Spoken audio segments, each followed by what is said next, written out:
ময়না বিধানসভার অন্তর্গত ময়না 2 গ্রাম পঞ্চায়েতে এই নির্বাচনের পরবর্তীকালে ভারতীয় জনতা পার্টির কার্যকর্তাদের উপর তৃণমূলের অত্যাচার।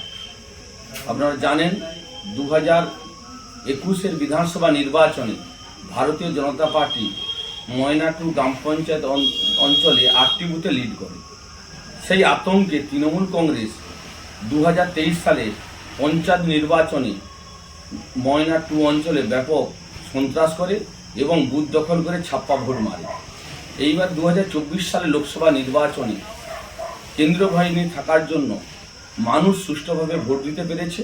তৃণমূল কংগ্রেস চেষ্টা করেছিল এলাকা জ্যাম করার, জনগণ তা প্রতিরোধ করেছে এবং ময়না 2 গ্রাম পঞ্চায়েতে বিজেপি ভারত রেজাল্ট করবে সেই আতঙ্কে তৃণমূল কংগ্রেস ভারতীয় জনতা পার্টির 141 নম্বর বুথের বুথ সভাপতি বিল্ল মণ্ডলের তাদের ঝিলের 2টি বাসা ভাঙচুর করে এবং তাদের বাসাতে কাজ করে কার্তিক দোলাইকে পুলিশকে দিয়ে অ্যারেস্ট করা এবং ভারতীয় জনতা পার্টি বহু কার্যকর্তার বাড়ি ভাঙচুর করে তৃণমূল কংগ্রেস। প্রশান্ত দোলাই, সনাতন বল্লভ, দিলীপ বল্লভ, লক্ষিন্দর বদ্রার ঘর বাড়ি লুটপাট করে, জয়দেব বল্লভের বাড়িঘর দর ভাঙচুর করে। এইভাবে তৃণমূল কংগ্রেস ভোট পরবর্তীকালে হিংসা ছড়াচ্ছে, মানুষের মনের মধ্যে আতঙ্কের পরিবেশ তৈরি করার চেষ্টা করছে। ভারতীয় জনতা পার্টির প্রার্থী অভিজিৎ গঙ্গোপাধ্যায় তমলুক লোকসভা নির্বাচনে বিপুল ভোটে জয়লাভ করবে। জনগণ এর ব্যবস্থা নেবে। আমরা পুলিশের দ্বারস্থ হয়েছি, প্রশাসনকে সব বিষয়টা জানিয়েছি। পুলিশ যদি না এর ব্যবস্থা নেয় আমরা আইনের পথে এবং ভারতীয় জনতা পার্টি আন্দোলন করে প্রতিরোধ করবে। আমরা আগামী দিনে আমরা এই তমলুক লোকসভায় জয়লাভ করব। চন্দন মণ্ডল, তমলুক সাংগঠনিক জেলা কমিটির সম্পাদক, ভারতীয় জনতা পার্টি।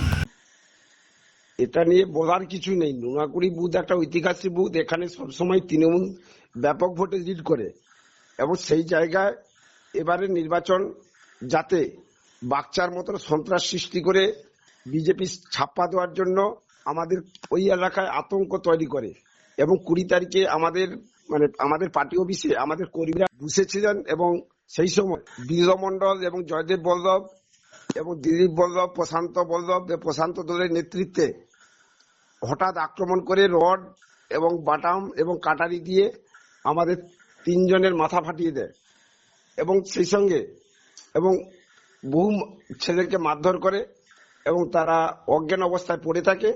আমরা খবর পেয়ে তাদেরকে ময়না হসপিটালে ভর্তি করি এবং সেই সঙ্গে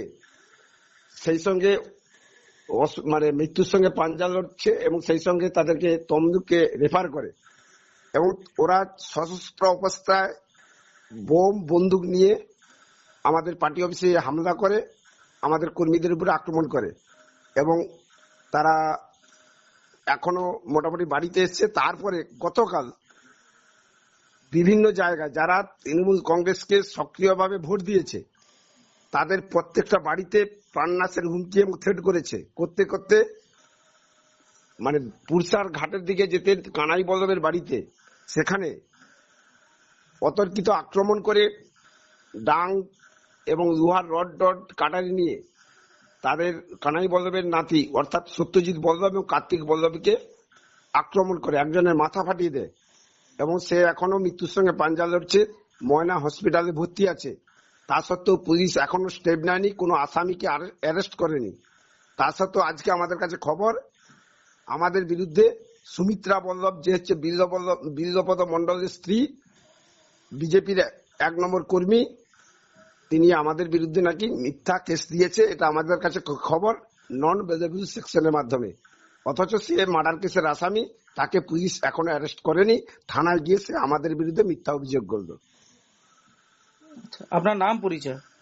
আমি দিলীপ কুমার দোলাই, ময়না 2 গ্রাম পঞ্চায়েতের পঞ্চায়েত সদস্য এবং ময়না ব্লক SC/ST সেলের সভাপতি।